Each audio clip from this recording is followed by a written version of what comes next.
So I'm Jennika. I'm writing for Venice Living. Awesome. And, I'm Colby, vocalist. Colby? Yes. I'm Kris, I play guitar. Okay. Andy, I play drums. Okay. I'm Dash, and I play bass. I know. How do we get you in the view there, Dash? Tambourine, Alex, tambourine. And then Okay. Alex, you sit on my lap. Oh, I think you guys are going to be huge. So I'm very honored that you're meeting me. Okay, thanks so much.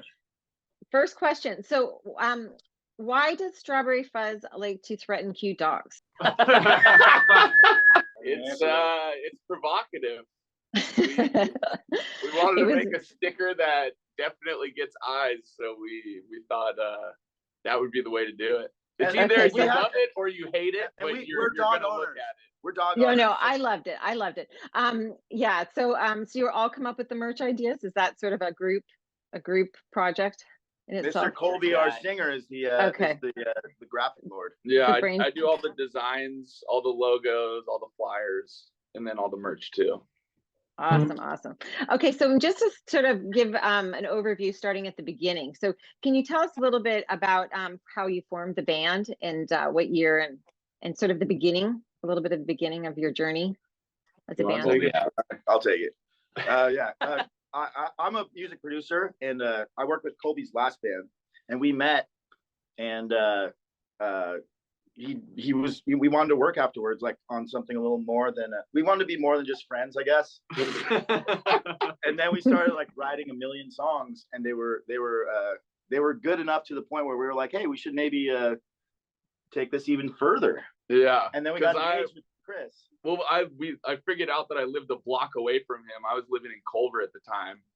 Okay. And I would just skate over to his house like every Friday night, and we just started making all the songs that became the Fuzz tapes. So it's kind of like no band name, no idea for it, but we were just cranking out songs and like getting drunk, singing about partying, and then it slowly snowballed into everybody coming in and like finishing the Fuzz tapes. And then we were like, fuck it, let's make it a band. Yeah. Oh, that's awesome.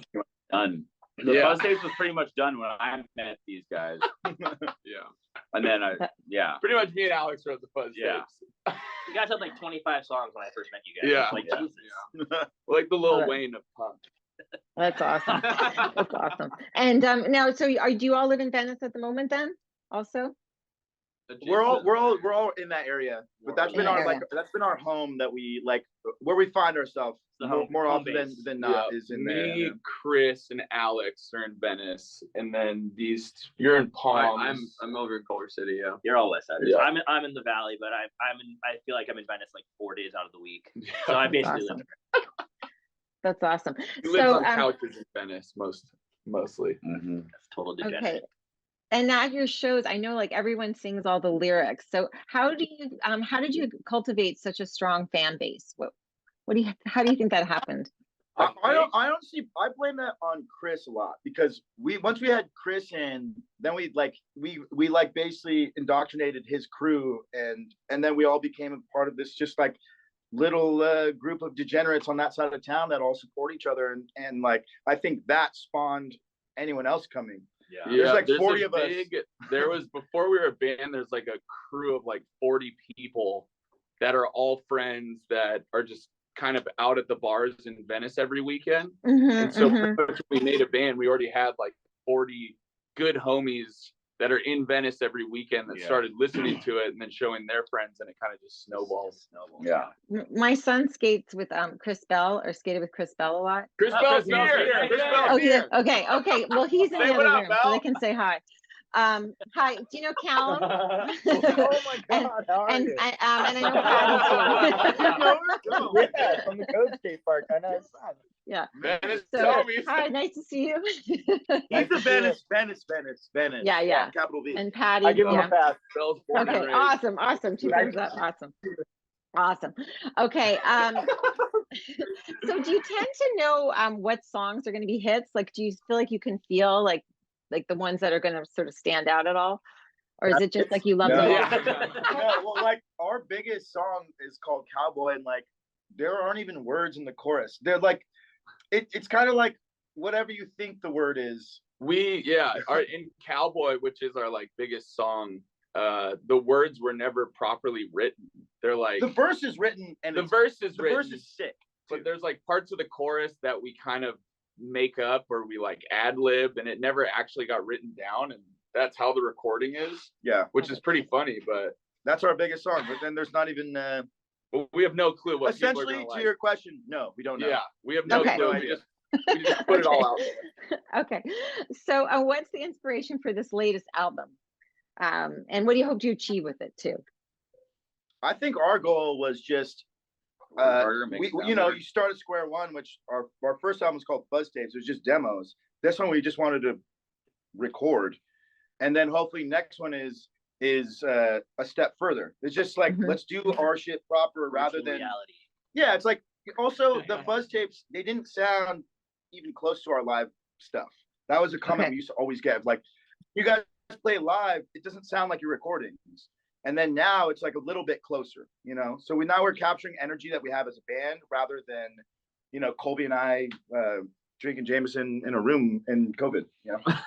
Yeah, it's pretty much the same vibe of the Fuzz Tapes, like just higher same energy. Storylines, same way of writing, but it's just better production, bigger sound. It's a enhance.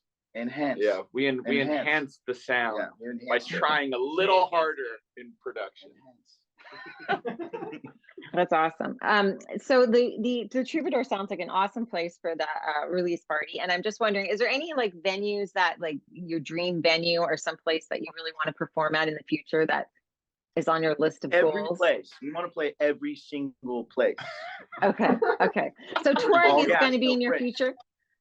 You're going to tour in the future then? Keep touring. Yeah. Keep touring. Yeah, I would like to get flown out for more shows. We got flown out by a frat to Dartmouth. I was going to ask that. Yeah. All expenses, and that was just like the funnest party weekend ever. So more stuff like that. So good. Any college kids are reading this, and you got a frat, we'll play. We don't fight. Yeah. For how many of humans we be is, or I am at least, we don't fight. So any venue, bring it on. Okay, any venue, bring it on. Okay, sounds good. We don't fight. Is there a particular show that stood out that you've done? Like, do you have one that was like? I don't mean to be clairvoyant, but the Troubadour. Okay, yeah. I think I feel you on that one. Venice West though. Yeah, Venice West is like our Venice West for sure. We're so new. We've only really played probably like 20 shows total as a band. So like, it's crazy to see, like, you know, in a year we went from a backyard house party to the Troubadour, and so yeah, we just want to keep ascending and see where it goes. So I want to play Madison Square Garden with these guys. That's all I'm saying. That's pretty good. I think big. Honestly, I think you guys have a really good future. So I'm excited for you. So one of the local fan favorites is No Lighter. Can I ask what, I didn't see that in any of the other articles. What's the inspiration behind that song? Does anything? That was all a freestyle. Yeah, well, that one's a lot. Colby really took that one home. I think you literally guitar part. You started going on a guitar part, and then I was like, okay, tracked it, and then you went up and sang the fucking verse. That was very much a Colby moment. Yeah. We wrote that song probably faster than any other song. Like, all the lyrics were done in 1 or 2 takes, and it was just freestyled. Like, nothing was written down. It was just kind of like. And the vocals are demo vocals. It's it was the first, like, those vocals on the recording are the first take, writing the lyrics, first time they ever came out. And I was like, fuck it, that sounds good. Let's go with it. Yeah. That's awesome. So your songs are sort of written some independently and then some as a collaboration. Is it a mix then, or would you say? Oh, it's all collaborative. I think a lot of times, like, the bulk is Colby and I, but also like sometimes Dashiki over here might come in with a hot lick, and then we Kris will start songs. He'll come in with a lick. He wrote "Waking Up" and some other ones on Fuzz Tapes that we added later, and then Andy started some with drum ideas, and it's kind of just like whoever has a thought. We never really go in with a structure. It's like, hey, here's an idea, and it's like, that's sick. Let's go with it. So Strong Drive is the name, right? Strong of the latest album. Strong Drive, yeah. And how many songs on Bell lives on? Oh, really? Oh, that's awesome. Yeah. How many songs are you putting out then? 11. 11. 11. And one of them is, and I don't mean to leak it, but the last song is called Strong's Drive, and that's just actually Chris Bell and Colby, one long night. The long party they night. They just made a voice memo of this song that was just on fire, and the end of the album is all these recordings we spent all this time on, and the very last song is just Colby and Chris Bell sitting, made a song, and the song just ends like this, and then like someone just like turns the phone off. Oh, that sounds awesome. So yeah. And like whenever you record a voice memo, it'll tell you where it's recorded, and it just said Strong's Drive, and I listened to it the next morning. I was like, oh shit, Bell, like we wrote a good song. And then we put it on the album. We're like, let's just call it Strong's Drive. Yeah. Oh, that's awesome. That's awesome. That song really encapsulates, I feel like, the whole. Carry on. Yeah, no, that's one thing I want you to ask you. Is there anything like, this is going to all the people in Venice. Is there anything this is kind of a tough question, but is there anything you want Venice people to know about you that you haven't got out there, or you just want people to know in general so they come out and listen? Is there anything to tell people? I think that we're here. Like we're happy to be the band from our side of town. And we're trying to pay homage to Venice too. Yeah. We're not all from Venice. We're not trying to claim that we are, but we're just trying to pay respect to it. Yeah. And we enjoy playing there, and the crowd's sick there, and we want to keep playing backyard shows in Venice forever too. Oh, that's awesome. Yeah. Have you guys been really no like music scene? There's not any other bands in Venice, so we're not trying to like claim homegrown, but we're trying to bring back a little bit of a punk rock music scene to what was once insane. Well put. I like that. That's awesome. Did any of you as kids, did you think that was this your childhood dream? Like any of you, did you always know, like you may not have been this band, but did you always think that you would be in a band? Yep. Yeah. I dreamed as a child, but this wasn't my dream. But yeah. Essentially though, yeah. Okay. And have you been spotted by anybody like as fans? Like have you been recognized yet, since this is a newer journey?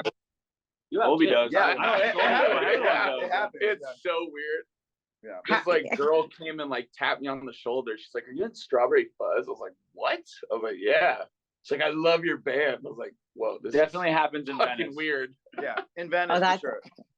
Are you guys ready for tomorrow night? Are you guys still like in a crunch because it's so soon? I mean, not tomorrow, the next night. We're freaking out. Yeah. Okay. No, we're ready. It's gonna be the biggest show. I got a question for you, Mr. Ready. Interview. Yeah. Are you gonna be there?